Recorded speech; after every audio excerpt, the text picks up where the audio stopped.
কোনো সন্দেহ নেই, কোনো ভুল নেই। তো সেই আল্লাহর কালামুল্লাহ শরীফ হইতে আমি একটি আয়াত পেশ করেছি।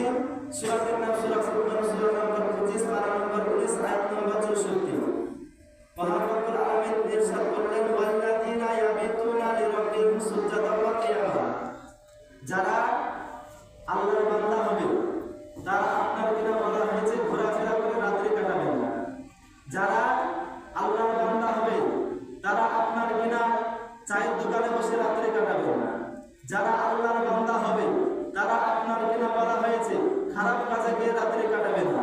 যারা আল্লাহর বান্দা হবে তারা আপনার কিনা বলা হয়েছে কিয়াম এবং সিজদায় করে রাত্রি কাটাবেন। মুহাম্মদুর রাসূলুল্লাহ।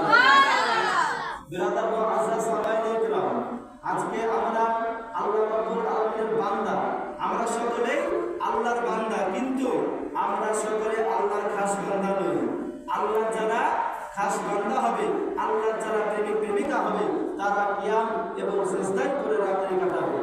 বিরাদার মুআজ্জাজ সাহাবায়ে কিরাম, আজকে বলি যে আমরা আল্লাহর বান্দা, আমরা আল্লাহকে মহব্বত করি, কিন্তু আমরা নামাজ পড়ি না। জি, আমরা আল্লাহকে মহব্বত করি কিন্তু আমরা নামাজ পড়ি না। আল্লাহ রাব্বুল আলামিন পবিত্র কোরআন শরীফে ইরশাদ করলেন, ইন্না সলাতা কানাত আলাল মুমিনিনা কিতাবাম মাওকুতা। নিশ্চয় আমি আল্লাহ রাব্বুল আলামিন মুমিন মুসলমানদের প্রতি নির্দিষ্ট সময়ে 5 ওয়াক্ত নামাজ ফরজ করেছি। যে 5 ওয়াক্ত নামাজ আমাদের প্রতি নির্দিষ্ট সময়ে ফরজ করা হয়েছে। আজকে আমরা মুসলমান, আল্লাহর বান্দা, আমরা 5 ওয়াক্ত নামাজ তো দূরে থাক, কিছু মুসলমান এমনই আছি যে আমরা 1 ওয়াক্ত নামাজ আমরা মসজিদে পড়তে আসি না। যে আমরা 1 ওয়াক্ত নামাজ আমরা মসজিদে পড়তে আসি না, কিন্তু আমরা বলি যে আমরা মসজিদকে ভালোবাসি, আমরা আল্লাহকে ভালোবাসি, মসজিদকে মহব্বত করি।